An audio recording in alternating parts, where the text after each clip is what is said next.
안녕하십니까. 이번 시간은 미스트방 두 번째 시간으로 학습활동을 통해 가지고 좀 더 구체적으로 작품을 감상해 보도록 하겠습니다. 그죠? 광복 직후 혼란스러운 사회상을 배경으로 이제 미스트방이라는 인물과 백주사라는 인물이 나왔죠. 그죠? 권력이 기승해서 얻은 부와 권세를 과시하고 허세에 빠져있는 미스터방에 대한 풍자, 비판하고 있죠.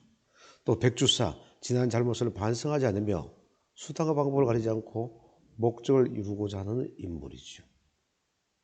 이러한 기회주의자들이 득세하는 해방 직후의 혼란한 사회상을 비판적으로 잘 그리고 있는 소설입니다. 그지요? 그래서 이번 시간에 역시 미스트방에 반영된 당시 사회상을 우리가 파악할 수 있어야겠습니다. 두 번째는 미스트방에 나타난 한국 문학의 전통과 특질을 우리가 잘 파악할 수 역시 있어야겠습니다.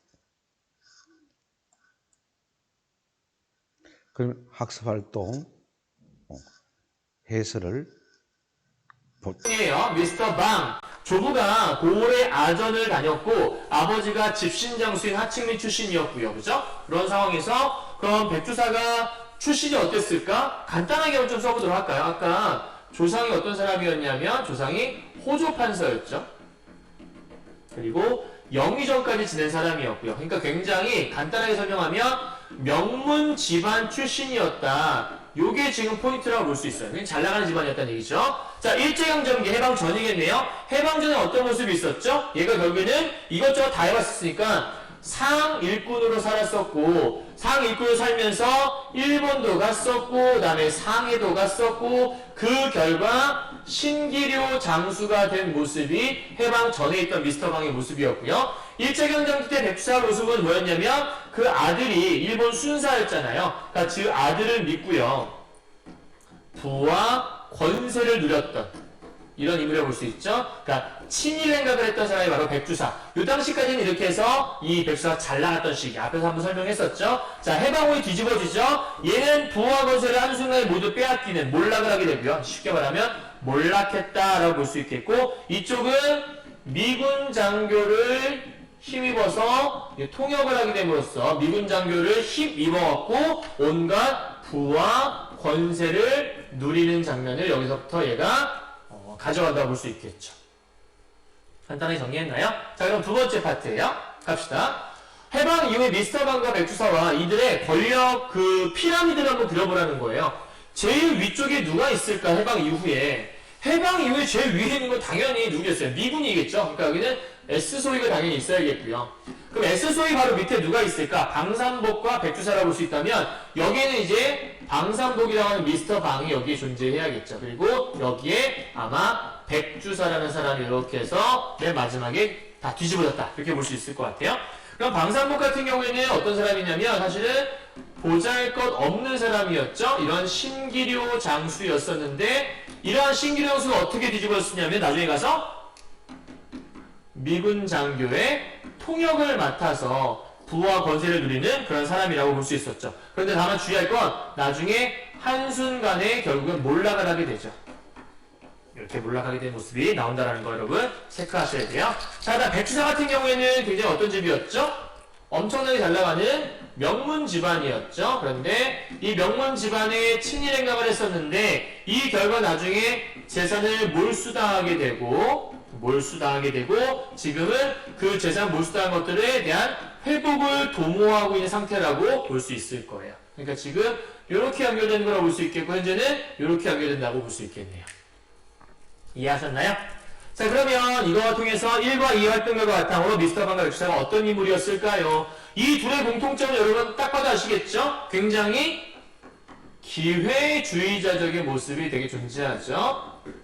이런 모습이 존재하고 또 하나 얘기하자면 이 두 사람은 무슨 의식이 없는 사람이었다?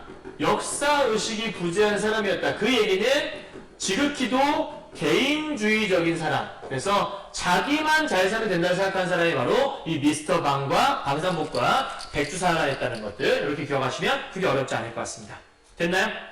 자, 그럼 이걸 통해서 2번 문제에 이 소설을 통해 엿볼 수 있는 당시 사회상이 어떤 사람인지 한번 살짝 적어보도록 하죠. 방산복과 이 백주사가 있던 요 시기, 어떤 시기였냐라고 본다면, 일단은 해방 후겠죠. 그래서 광복 직후라고 볼 수 있겠고요. 광복 직후에 어떤 모습이 있었지라고 본다면, 일단 기본적으로 미군이 들어와 있잖아요. 그래서 외세가 개입을 하는 그런 시기였다는 걸 알 수 있겠고요. 또 하나, 사회가 굉장히 급변하는 그런 시기였던 거죠. 그러면 이런 사회가 급변하고 외세가 개입하는 시기였다면 혼자 뭔가의 힘으로 잘 되는 것보단 빌부터 생활하는 사람들, 쉽게 말하면 기회주의자들이 판을 치는 그러한 시기였다고 알 수 있겠죠. 그래서 기회자들이 판친다라고 했으니까 이 기회주의자의 대표적인 사람이 바로 방산복과 백주사라고 여러분 이해하시면 될 것 같아요. 됐나요? 자, 그러면 3번 문제 한번 가보도록 하죠. 자, 3번 문제 보시면 풍자에 대한 얘기가 있죠. 어렵지 않고요. 선생님 앞에서 이 채만식이라는 이 작가가 사실은 풍자의 거의 대표주자가 얘기했었잖아요. 그러니까 그 채만식의 작품을 보게 되면 기본적으로 풍자가 거의 대부분 들어있다고 볼 수 있거든요. 제일 중요한 포인트 여기에요. 풍자를 가장 잘 사용하는 현대소설가가 바로 그 채만식이었는데 희화화를 통해서 가져왔다. 이게 포인트거든요. 그러면 살짝 넘어가 봐요.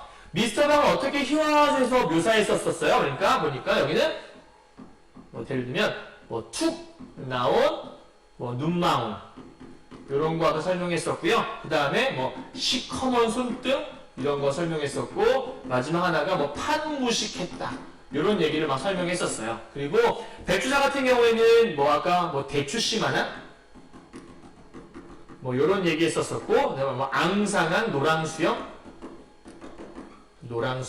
뭐 이런 얘기들을 막 하면서 이들의 어떤 인물의 외양 묘사를 통해서 막 희화한 모습이 있었죠. 그러면 작가가 이 미스터 방과 백주사를 통해서 풍자하고자 한 것이 무엇이었을까라고 본다면 미스터 방 같은 경우에는 일단 기본적으로 공동체적인 삶의 의미보다는 개인의 이익을 더 중시하는 이런 사람이었다 얘기했었잖아요. 그 다음에 되게 자기를 과시하는, 그래서 아까 막 허세 가득한 모습이 막 가득했었죠. 그죠? 그런데 백주사 같은 경우는 마찬가지로 친일행이라는 사람이었죠. 근데 친일행을 했음에도 불구하고 반성하지 않죠. 그리고 또다시 일본에게 빌붙었던 것처럼 지금은 방산복에게 빌붙으려 하는 거죠. 일종의 권력에 아부하는 그런 사람이라고 볼 수 있어요.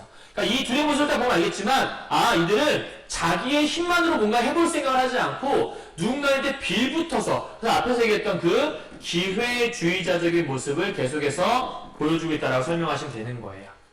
이해하셨나요? 자, 오늘 이런 내용 통해서 3번 잠깐 넘어가 보시면 마지막 장면에서 풍자 효과를 얻기 위해서 가져왔다. 그럼 요 장면 나오면 여러분들 머릿속에 7글자가 떠올라야 돼요. 이 풍자하기 위해서 뭐 갖고 왔지? 2가지가 있었잖아요. 그러한 상황이 도저히 벌어질 수 없는 것들, 그게 뭐였죠? 아까 얘기할 때? 바로 상황적 아이러니라는 거, 그죠? 이런 상황적 아이러니가 있었다는 거. 그럼 이런 상황적 아이러니는 뭘 보여주는 건데? 결국은 미스터 방이라는 사람이 몰락하게 되는 것들을 암시하는 부분이 있었다. 그리고 이런 상황적 아이러니를 통해서 아까 어떠한 분위기를 만들었었냐면 해학적 분위기를 연출했었는데 이런 해학적 분위기를 연출하는 데 도움을 줬던 것들이 바로 인물을 어떤 희화화하는 모습이 있었다. 그래서 미스터 방이 되게 막 허세 가득한 모습 보이다가 이걸 뱉어놓고 막 백절 폭포 나오면서 내려가서 막 사정사정 하다가 엎어가는데 팍 맞고 끝나는 모습이 있었잖아요. 그죠? 그러니까 그런 모습을 통해서 결국은 인물의 모습을 풍자하기 위한, 앞에서부터 계속 풍자에 대한 얘기를 했었으니까 이 풍자하기 위해서 이런 과정들을 거쳤다라고 여러분 생각하시면 크게 어렵지 않을 것 같습니다. 이해하셨나요? 자, 이제 거의 다 마지막 다 왔는데요. 4번째 문제 가보도록 할게요. 흥부전하고 약간 비교하는 모습이 학습활동에 들어있어요. 그래서 이걸 다 보진 않을 거고요. 잘 보세요. 놀부가 우선 궁금증이 나기로 박송을 기웃기웃, 놀부에 대한 이야기인가 보다 그러면서 놀부가 박을 타는 이야기인 것 같거든요. 이제 내려가 볼게요. 박을 탔더니 여기서 똥줄기가 무장해주기처럼 내쏘는지라 놀부 양주는 어찌할 사이도 없이 똥벼락을 맞았고요. 놀부가 온몸이 황금덩이가 진짜 황금덩이가 됐을까요? 이 황금덩이라는 게 뭔지는 알겠어요, 여러분들? 그러니까 똥칠한 사람이라서 그냥 황금덩이라고 얘기를 한 거겠죠. 일종의 약간 조금 뭐한 모습이냐면 희화화 해놓은 모습이라 볼 수 있어요. 그리고 하필이면 이걸 열었을 때 똥줄기가 확 덮치는 거예요. 아니 어떻게 이런 상황에서 똥줄이 덮칠 수가 있지? 얘기했던 상황적 아이러니라는 거 앞에 설명했었죠. 상황적 아이러니와 희화화를 통해서 지금 보여주는 거고요. 맨 마지막에 허다에 있는 재물을 다 날렸어요. 결국은 나중에 몰락을 하게 되는 모습이 나와 있는 거죠. 방산복과 비슷하죠. 방산복도 되게 잘 살다가 마지막 한 방 통해서 다 끝나버렸잖아요. 놀부 역시도 이러한 상황적 아이러니와 희화화 과정을 거친 다음에 몰락하는 모습이 마지막에 등장한다고 볼 수 있겠네요. 자, 그렇다면 이걸 통해 뭘 얘기하고 싶은 거냐면요. 넘어가 1번이에요. 미스터 방과 홍보전에 나타나는 풍자의 양상을 한번 비교해 볼래? 라고 얘기하고 있어요. 오늘 얘기하는 거 되게 겹친 것들이 많아요, 여러분들. 겹친다는 것들은 그게 제일 중요한 요소라는 거니까 그것만 기억하시면 될 것 같아요. 자, 요 두 개가 지금 현재 마지막에 인물이 몰락을 하게 되는 모습이 나오죠? 그럼 그 인물이 몰락할 때 어떻게 몰락하는 모습들을 표현하고 있냐면 아까 얘기했던 그 상황적 아이러니와 관련된 모습하고 또 하나 희화화라는 과정을 통해서 인물의 몰락을 보여주잖아요. 그리고 이걸 통해서 결국 뭘 보여주고 싶었냐면 이것을 통해서 인물을 풍자해내고 있다. 이렇게 여러분 설명 계속했던 것 같아요. 이해하셨나요? 자, 그래서 이걸 통해서 전통의 계승과 창조의 관점에서 미스터 방과 항구전의 관계를 탐구해볼까라고 얘기하고 있죠. 이건 뭐냐면요. 이 두 작품의 상황적 아이러니와 희화가 둘 다 들어있다고 얘기했잖아요. 이 풍자라고 하는 이게 사실은 특정 작품에만 있는 게 아니라 우리 문학의 전통 중에 풍자라는 게 있다라는 거예요. 이러한 우리 문학의 전통이 이 풍자가 여러 작품에 대를 이어서 등장하는 걸 보게 된다면 이 풍자라는 게 한순간에만 있었던 것이 아니라 쭉 전해 내려오고 있었구나. 그래서 이 풍자라는 걸 우리 문학의 전통이라는 측면에서 본다면 과거의 고전문학이든 현대문학이든 이러한 풍자가 동일하게 드러날 수 있겠구나. 우리 민족의 공통된 정서라고 볼 수 있겠구나라고 우리가 이걸 통해 체크해 볼 수 있을 거라는 얘기죠. 왜냐하면 고전소설 흥부전과 현대소설 미스터 방이 같은 방식으로 어떠한 사람을 재밌게 표현해내고 있잖아요. 그렇죠? 이해하셨죠? 자, 마지막 이제 넘어가서 감상의 다지기로 넘어가서 정리 한번 해보도록 하죠. 1946년에 발표되었다. 그래서 해방 직후에 대한 얘기를 설명하고 있는 거고요. 기회주의자들이 판치는 득세하는 해방 직후의 혼란한 사회를 비판적으로 그리고 있다. 그래서 최만식 씨는 당대의 사회 현실을 그대로 그려내고 있다라고 아까 설명했었고요. 그런 사회를 뭐하고 있는 게 제일 중요한 거냐면 비판, 무엇을 통해서? 풍자하고 있는 건데 뭘 통해서? 아까 희화화나 상황적 아이러니를 통해서 하고 있다는 것들. 그래서 여기 밑에 보게 되면 인물의 희화화 드러났었네. 그 다음에 판소리체라는 것들은 아까 구어체, 말을 하듯이 쓰는 게 있었네. 이런 것들이 이 작품의 주요 특징이라는 거 한번 설명드렸던 것 같아요. 자, 넘어가 보도록 하죠. 이 작품에서 여러분들 중요하게 비판하는 대상이 두 명이 있는 거예요. 그래서 첫 번째 비판 대상이 누구냐라고 물어본다면 당연히 미스터 방이겠죠. 그러니까 이 사람이 풍자 대상 1, 풍자 포인트 1이 될 수 있겠고요. 여기는 백주사 마찬가지도 풍자 대상 2가 될 수 있겠죠. 두 번째요. 그래서 어떻게 풍자하는 모습이 있는 거지? 미스터 방 같은 경우에는 간단하게 필요한 거 봅시다. 권력의 기생에 살아간 사람이에요. 이게 번호 1번. 그 다음에 A라고 할까요? A. 그 다음 자기가 시하는 인물이었고요. 그 다음에 허세 가득한 인물이었어요. 그래서 이러한 모습을 갖고 있기 때문에 당연히 비판할 수밖에 없다는 것들. 근데 여러분 중요한 게 하나 있는데요. 인물만 이렇게 여러분들 비판하는 게 아니라 이 인물이 출세하게 되는 그 시대 역시도 비판을 받았다는 이게 좀 중요한 포인트 중에 하나예요. 단순하게 인물만 여러분 비판하는 게 아니라 그러한 인물들이 잘 살게 되었던 그 사회 역시도 비판하고 있다는 게 중요한 포인트. 하나 더요.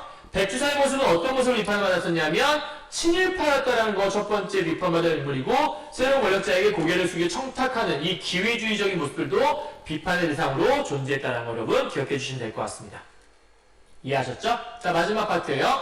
풍자는 부정적인 대상을 비판함으로써 바람직한 인간상과 사회상을 추구하고 있는데 결국은 문학에 자주 발표했는 그래서 아까 우리 흥부전과 미스터방에서 과거부터 현대까지, 즉 고전에서부터 현대까지 이러한 문학 속에 들어가는 풍자라는 것들이 자주 발견되면서 쭉 전해 내려오고 있었구나. 그러니까 우리 문학의 이 전통이라는 것들이 채만식의 작품에도 중요한 기능을 하고 있구나. 이 전통이 뭔데? 아, 풍자라는 전통. 이렇게 얘기하고 있는 거죠.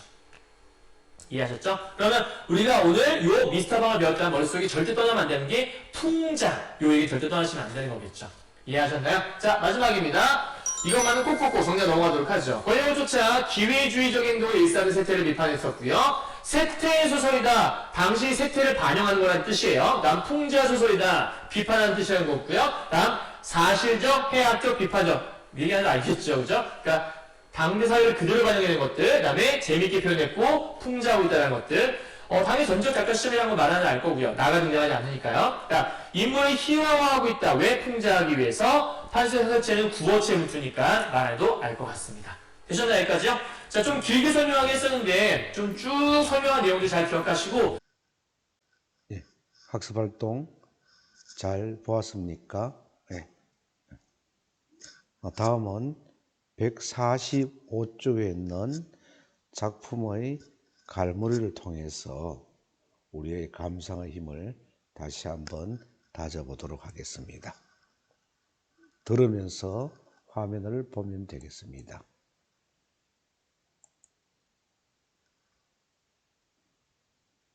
미스터 방, 감상의 힘 다지기. 이 작품은 1946년에 발표된 소설로 기회주의자들이 득세하는 해방 직후의 혼란한 사회 상황을 비판적으로 그리고 있다. 현실 비판이라는 진지한 주제를 다루고 있지만 이 소설의 전반적인 분위기는 가벼운 편인데 이는 작가 특유의 판소리체가 사용되었을 뿐 아니라 인물의 희화화가 성공적으로 이루어졌기 때문이다. 소설의 서사는 비교적 단순하다. 보잘것없는 신기루 장수 방산복이 미군의 통역을 맡게 되어 미스터 방으로 벼락 출세를 하였다가 한순간의 실수로 급격히 몰락한다는 내용이다. 소설에서 주로 풍자의 대상이 되는 인물은 미스터 방이다. 그는 권력에 기생하며 살아가는 인물로 자기 과시와 허세에 빠져있다. 작가는 그러한 인물이 출세하게 되는 시대 역시 비판받아야 한다는 점을 강조한다. 또 다른 풍자 대상은 백주사이다. 백주사는 일제강점기 내내 순사 아들 덕분에 부귀를 누리던 친일파 인물로 해방 후에는 새로운 권력자에게 고개를 숙이고 청탁하는 모습을 보인다. 이를 통해 일제강점기의 잔재가 아직 청산되지 않은 해방 직후의 사회에 대한 작가의 비판적 인식을 엿볼 수 있다. 풍자는 부정적인 대상을 비판함으로써 바람직한 인간상과 사회상을 추구하는 양식으로 고전과 현대를 초월하여 우리 문학에서 자주 발견되는 중요한 전통이다. 채만식의 미스터 방에서도 풍자를 통해 능력 있는 사람보다 기회주의자나 아부하는 사람들이 출세하는 해방 후의 혼란스러운 사회를 비판적으로 드러내고 있다. 이를 통해 풍자라는 우리 문학의 전통이 채만식의 작품에서도 중요한 기능을 맡고 있음을 알 수 있다. 더 읽을 거리. 지금까지 미스터 방에 대해서 쭉 감상하고 문제풀이도 해보았습니다. 오늘은 여기까지 하겠습니다. 수고하셨습니다. 감사합니다.